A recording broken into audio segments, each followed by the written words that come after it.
government money here since at least the mid-1990s. In our assessment, if the government of Bahrain had convincing evidence of more recent Iranian subversion, it would quickly share it with us. That's a private cable from the Americans to back home to Washington, D.C. There's no reason for them not to want to exaggerate Iran's role. Even in private, they're saying there ain't any evidence. This is indigenous. These are local people. This is people asking for help. And this leads me to my fourth and final point. I'll try and be brief, because some of you might not like this point, and it might make me unpopular in the room, but that's never stopped me before. How many of you in the room tonight are Shias? Just out of interest, raise your hands. Pretty much 90% of the room, I would say, my rough estimate of that handshake. In my experience, just following this year's events and going on some of the Bahraini protests and following some of the debate on the internet in places like this, the Shias here in the UK and the West have done two things wrong when it comes to the Middle East uprisings, and they're both related one to the other. Number one, we have been obsessed only with Bahrain while ignoring other uprisings in the region, other protests in Egypt, Tunisia, Yemen, etc. And my view, and feel free to disagree, is that we cannot afford to be so monomaniacally obsessed with just one region, one conflict, one issue. Otherwise, we look like we're a special interest, we're asking for special favours, it's special pleading, we're navel-gazing. Suddenly, you see, mashallah, good sign, the politicisation of British Muslims, Shia Muslims who never really get off their backsides and do anything, and this year hundreds of people turned up to protest outside the Bahraini embassy. Good. But do they then go and protest outside other embassies of other autocratic and dictatorial regimes? Or do we leave that to others? We're only caring about this country because it affects us in a kind of weird, navel-gazing, sectarian way. I think that's damaging. Number two, and this is a related point, we Shias cannot afford to simply target certain people we don't like, and when people we like do bad things, we turn a blind eye.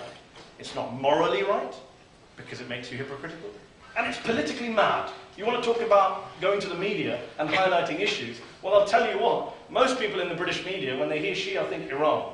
And if Shias in this country can only say that what happens in Bahrain is wrong, but can never say what happens in Iran is wrong, or in Syria is wrong, then we have absolutely no credibility when it comes to making a case for Bahrain. You can't say, for example, as a Shia friend of mine recently in a majlis said to me, well, Syria is a different case. It's no different to the man who said to me that Bahrain is complicated.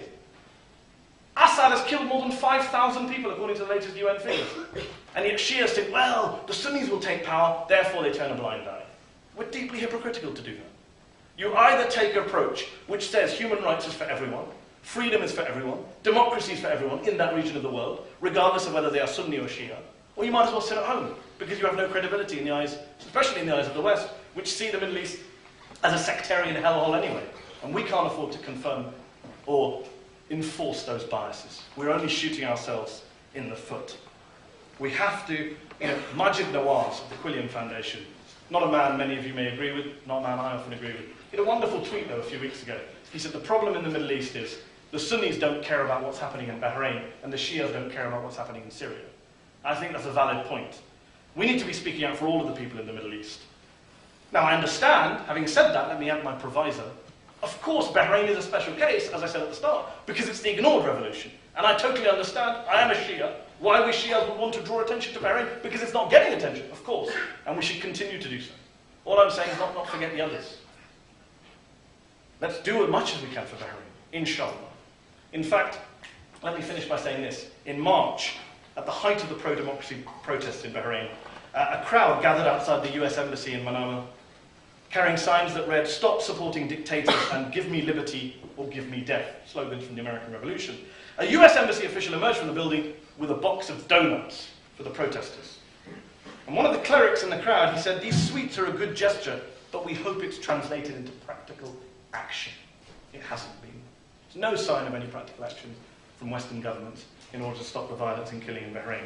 But the fact remains that the Bahrainis, like every Arab, like every resident of the Middle East, have human rights. They deserve the right to live in freedom and dignity without having to suffer from persecution or oppression or discrimination.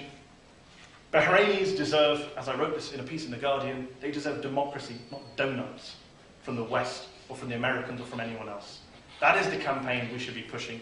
That is the struggle that we should be struggling for. That is what you and I as British citizens, as Muslims, as Shias, as believers in universal human rights and freedom should be pushing for and making our voices heard and making sure that their message is heard here. Where 2011 they've been forgotten, let's try and change things in 2012. Thank you very much for your time.